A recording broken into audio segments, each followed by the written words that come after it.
पहले जेठानी फिर बहन। ये कहानी शुरू होती है मनीषा के घर से, जहां उसने एक साथ दो दो बेटियों को जन्म दिया। ये तो वही हुआ जिसका गम था। मेरी मनीषा ठीक तो है ना भाभी?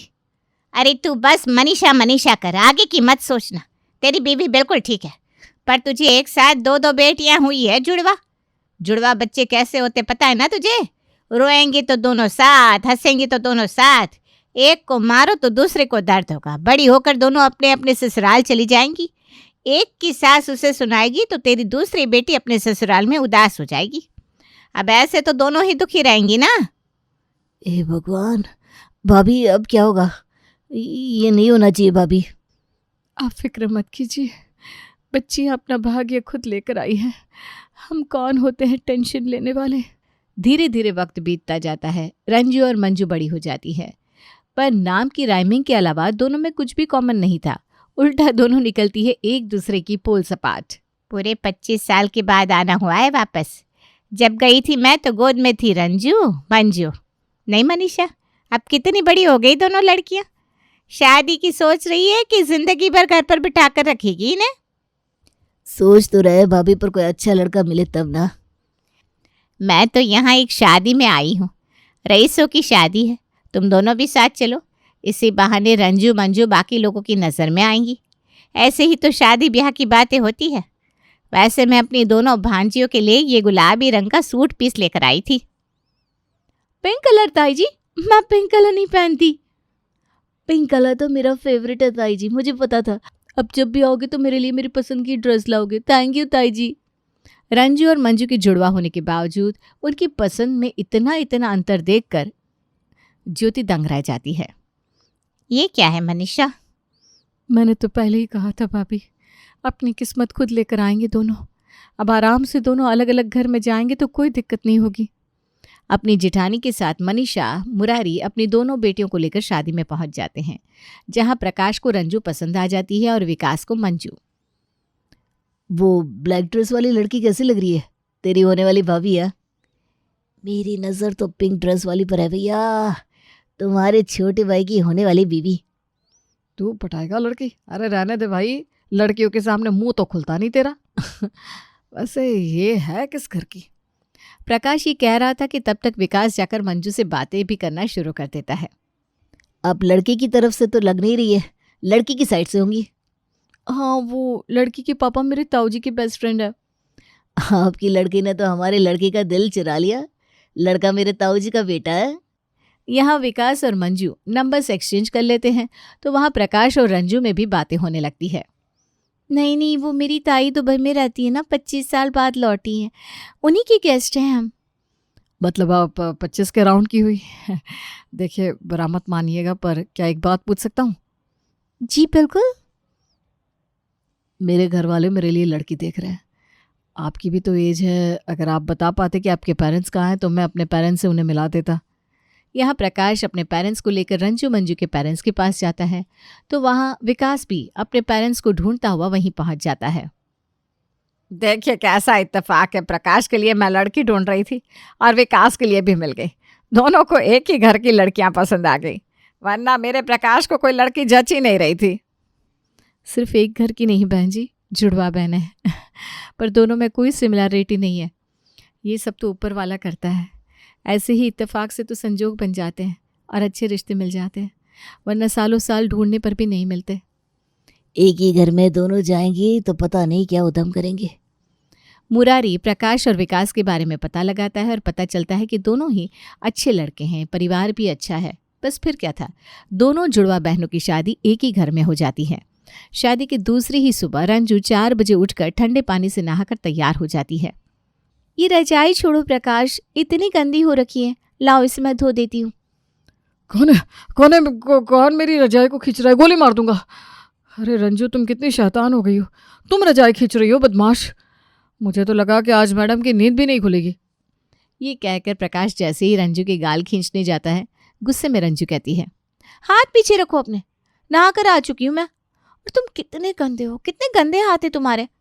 और ये तुम्हारा कमरा कभी साफ नहीं होता क्या? मैं रजाई धोने जा रही हूँ, तब तक तुम नहा कर आ जाओ। सुबह के 6 बजे कौन नहाता है यार? मेरी मम्मी खुद 8 बजे उठती है और मैं 6 बजे नहा कर आ जाऊँ, सब पागल समझेंगे मुझे। तो ये भी शादी के पहले सोचना चाहिए था ना। शादी के पहले माँ, शादी के बाद बीवी। अब उठो और नहा कर आओ, वरना मेरा पारा चढ़ गया तो अच्छा नहीं होगा। क्या? ठीक है पापा, गीज़र तो ऑन कर दो। इलेक्ट्रिसिटी से गर्म हुआ पानी शरीर के लिए कितना खराब होता है पता है तुम्हें? गर्म पानी स्किन को खराब करता है। नहाओगे तो तुम ठंडे पानी से ही। मैं भी तो ठंडे पानी से नहा कर आई हूँ, वो भी सुबह के 4 बजे। कुछ हुआ क्या मुझे? जम गई क्या मैं? अभी तो फिर भी 6 बज रहे हैं, सूरज भी निकल आया है। शादी में काली ड्रेस में दिखी खूबसूरत सी लड़की शादी के बाद इस तरह चुड़ैल बनकर सर पर सवार हो जाएगी, ये प्रकाश ने कभी नहीं सोचा था।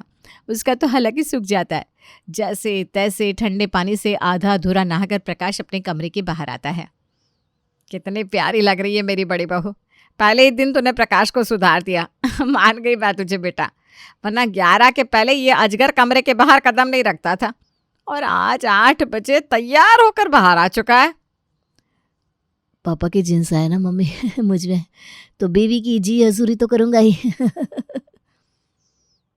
ये मुझे समझ में नहीं आ रहा कि बहू सुबह से रसोई में कर क्या रही है। इतने बर्तनों की आवाज़ हुई कि मुझे भी उठना पड़ा। बहू रसोई की सफाई कर रही है जी। तभी माथे पर कपड़ा बांधे, हाथ में झाड़ू लिए रंजू रसोई से बाहर आती है। इस घर के नौकर काम नहीं करते क्या मम्मी जी? इतनी ज़्यादा गंदगी है रसोई में कि क्या बताऊँ। छज्जे पर तो 2 चूहों की लाश पड़ी हुई है। हाय राम, इतनी गंदगी। आज का पूरा दिन तो रसोई की सफाई करने में ही चला जाएगा। कब होगी पहली रसोई की रस्म? अरे बहू, तू अभी अभी आई है, क्या इन कामों में पड़ गई तू? ये सोच के हनीमून पर कहाँ जाएगी तू? Australia, Europe? इसके साथ हनीमून पर स्विट्ज़रलैंड गया और वहाँ पर भी इसने मुझे ठंडे पानी से नहाने को कह दिया, तो नहीं नहीं नहीं नहीं नहीं बाबा, आग लगे ऐसे हनीमून को। इतनी ठंड में कौन हनीमून जाता है मम्मी? और मैं और विकास साथ में हनीमून पर चले गए तो घर सूना सूना नहीं हो जाएगा? अभी विकास हनीमून पर चला जाएगा, हम गर्मी में चले जाएंगे। क्यों रंजू? क्योंकि अभी 4-6 महीना तो तुम्हें घर की सफाई में ही लग जाएंगे ना। सभी चाय के इंतज़ार में बैठे रहते हैं, पर रंजू रसोई ही साफ करती रहती है। ऐसे ही बज जाते हैं सुबह के 11, पर अभी तक घर का एक शख्स सोया ही था। वो थी मंजू। तभी मंजू के फ़ोन की घंटी बजती है। हेलो, कौन बोल रहा है? समझ में नहीं आता कि मंजू सो रही है। अरे दिमाग की पैदल लड़की, तू अभी तक सो रही है? सुबह के 11 बज रहे हैं। हे भगवान, मुझे पता था तू सो ही रही होगी। अच्छा हुआ मैंने फ़ोन कर दिया। अब जल्दी से उठ और बाहर जा। नींद में आंख मसलती हुई मंजू अपने ससुराल वालों के सामने से निकलकर घर के बाहर जाकर खड़ी हो जाती है। मैं घर के बाहर आ गई मम्मी, यहाँ कोई नहीं है। मंजू, तुम ये घर के बाहर जाकर क्यों खड़ी हो गई, वो भी नाइट ड्रेस में? अंदर आओ जल्दी। तब जाकर मंजू की नींद खुलती है। हे भगवान, सॉरी मम्मी जी, वो क्या है ना, मुझे ज़रा देर से उठने की आदत है ना, तो वैसे आप लोग ऐसे भूखे लाचारों की तरह बैठे हुए हैं। आप लोगों को चाय नाश्ता नहीं मिला क्या?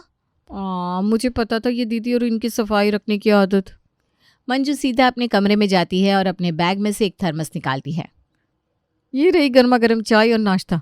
मैं अपने मायके से थर्मस में चाय भरकर लेकर आई थी मम्मी जी, ताकि बार बार गर्म ना करना पड़े। कल सुबह की है, ज़्यादा पुरानी नहीं है, वरना मैं तो 3-3 दिन पुरानी चाय भी पी लेती हूँ। और ये नाश्ता ना मम्मी ने बैग में भर के दिया था। बिना सोचे मंजू डिस्पोजल में अपने ससुराल वालों को थर्मस की चाय और स्नैक्स परोस देती है। ये क्या कॉम्बिनेशन ले आए हम सुषमा जी। एक बहू बिना ब्रश किए खा रही है और दूसरी छज्जे तक को साफ कर रही है। कल सुबह की बनाई हुई चाय, वो भी बहू के मायके की, पीऊँ कैसे मैं इसे? पर मना करते भी नहीं बन रहा। ऐसे डिस्पोजल में चाय कौन अपने ससुराल वालों को सर्व करता है? मंजू, आज तो तुम्हारी पहली रसोई की रस्म होने वाली थी ना। ऐसे पहली रसोई करती बहू अच्छी लगती है क्या? जाओ ब्रश कर लो, नहा लो, फ्रेश हो जाओ। इतनी ठंड में नहा लूँ ताकि मुझे बुखार हो जाए और हनीमून पर भी ना जा पाऊँ मैं। अरे ब्रश क्या लगा रखा है? आपने ब्रश कभी नहीं करना चाहिए। ये आर्टिकल नहीं पढ़ा क्या? आजकल जो पेस्ट आते हैं ना, वो जहरीले होते हैं। मुंह के सलाइवा में गुड बैक्टीरिया होते हैं जो डाइजेशन को अच्छा करते हैं, इसलिए ब्रश तो करना ही नहीं चाहिए। और रोज़ नहाने से शरीर की स्किन डैमेज होती है। परसों हल्दी थी, परसों नहाई थी ना मैं, अब रोज़ नहाती ही रहूँगी क्या? ये थी सुषमा की 2 एंटिक बहुएं। एक दिन की बात है।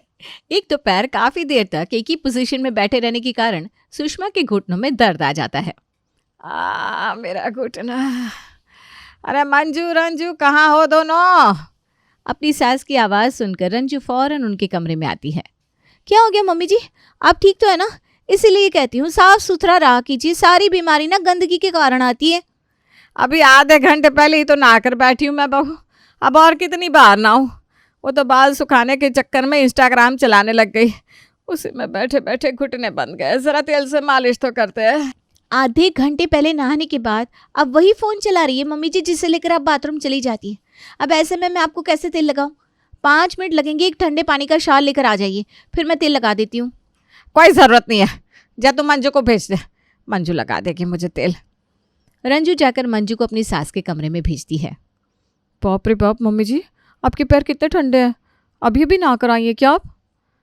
हाँ, अभी आधे घंटे पहले नहा कर आई हूँ बहू। बस कर दी ना बात आपने, कम से कम 4-5 घंटे तो आपके शरीर को गर्म होने में लग जाएंगे मम्मी जी।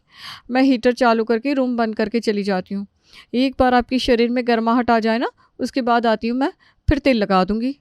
कोई ज़रूरत नहीं है मेरी जान की दुश्मन बनने की, मैं खुद ही अपने घुटनों में तेल लगा लूँगी, जाओ।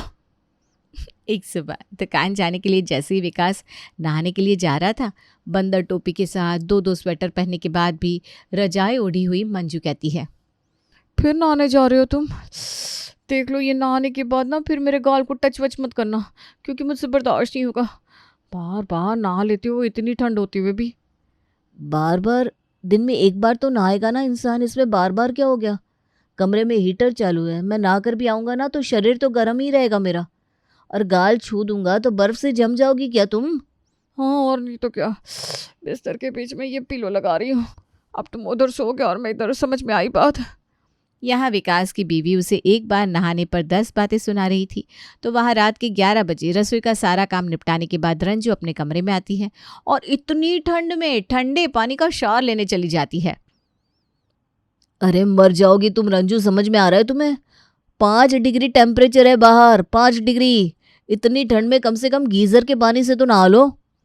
मुझे मत बताओ मुझे क्या करना है क्या नहीं, मैं शैम्पू कर रही हूँ, डिस्टर्ब मत करो मुझे। और हाँ, बिस्तर के बीच में पिलो लगा दो, इतने गंदे आदमी के साथ मुझे नहीं सोना, और तुम्हें अगर मेरे साथ सोना है तो तुम्हें रात को नहाना ही पड़ेगा। अगली सुबह रोज की तरह सुषमा का परिवार नाश्ते के इंतजार में बैठा था। अभी मेरी काम वाली रहती तो वही रोटियां बनाकर खिला देती हमें, पर बहू ने काम वाले को भी निकाल दिया। मैं ही जा रही हूँ रसोई में। हाँ सुषमा जी जाइए, इसी बहाने नाश्ता तो मिलेगा हमें। गुस्से में सुषमा खुद ही नाश्ता तैयार करने रसोई में जाने लगती है। अरे मम्मी जी, ये क्या किया आपने? गीले फर्श पर पैर रख दिया, अभी तो पोछा लगाया था मैंने, फर्श का पानी सूखने तो देती आप। नाश्ता बना रही थी ना मैं, पता नहीं कितनी भूख लगी रहती है आप सबको। अब बस बहुत हुआ, इस ड्रामा को ख़त्म करना ही पड़ेगा मुझे। गुस्से में सुषमा सीधा अपनी समधन को फ़ोन लगाती है। बहुत बड़ा धोखा किया है आपने समधन जी हमारे साथ। इन लड़कियों को आप जुड़वा बहनें कहती हैं? अरे भाई, एक दिन है तो एक रात, एक दोपहर है तो एक शाम। एक रात के 2 बजे नहाती है और दूसरी 2-2-3 तक नहाना ही नहीं चाहती। एक की सफाई ख़त्म नहीं होती कि खाना बने, और एक 4-5 दिन पुराना खाना हमारे सामने लाकर रख देती है। जीना हराम हो गया है हमारा इन दोनों लड़कियों के साथ। और सिर्फ मेरा क्या, मेरे बेटों का भी क्या हनीमून जाएंगे दोनों, बिस्तर के बीच में पार्टीशन लगा कर रखती है। कैसे सो गए मेरे बेटे। बोलना तो नहीं चाहिए समधन जी, उस दिन शादी पर खुद आपके बेटे मेरे बेटियों के पीछे आए थे, मेरी बेटियां तो नहीं गई थी उनके पीछे। अब जो हुआ छोड़ दीजिए, प्याज की परतें उतारेंगी तो बदबू ही आएगी। हमारे यहाँ तो नियम है, एक बार बेटी की शादी हो गई फिर तो पराई हो गई। तो अब कुछ भी हो, वो आपकी ही है। अपनी समधन से बात करने के बाद 2 दिन तक सुषमा किसी से कुछ नहीं कहती और चुपचाप एक ही जगह बैठी रहती है। अचानक उसे चक्कर आ जाता है। पूरा घर भागकर सुषमा को डॉक्टर के पास ले जाता है, जहां डॉक्टर को बीमारी का कोई पता ही नहीं चलता। लड़ो लड़ो, लड़ती रहो तुम दोनों आपस में। अगर तुम दोनों के कारण मेरी मम्मी को कुछ हुआ ना तो मैं किसी को नहीं छोड़ूंगा। सच में तुम दोनों के ड्रामा के कारण घर में ना सही से खाना होता है ना मम्मी की सेवा। अगर मम्मी ठीक नहीं हुई तो हमारा अलग होना पक्का है। और ये सुनते ही देवरानी जिठानी एक होकर मंदिर में अपनी सास के ठीक होने की मन्नतें मांगने लगती है। एक मंदिर के बाहर उन्हें मिलते हैं साधु महाराज। मेरी सास की तबीयत बहुत खराब है पापा, आप उन्हें ठीक कर दीजिए। हाँ बाबा प्लीज़। ठीक है, तुम्हारी सांस ठीक हो जाएगी, पर उसके लिए तुम दोनों को खुद को बदलना होगा। कोई ऐसी आदत जो तुम दोनों में बहुत ज्यादा है उसे कम करना होगा। ऐसी आदत मुझ में है बाबा, आपको तो सब पता है, आप तो अंतर्यामी हैं। मैं समझ गई, मुझे क्या करना है। रंजू मंजू हॉस्पिटल में अपनी सास के पास जाकर उनके पैर पर बैठ जाती है।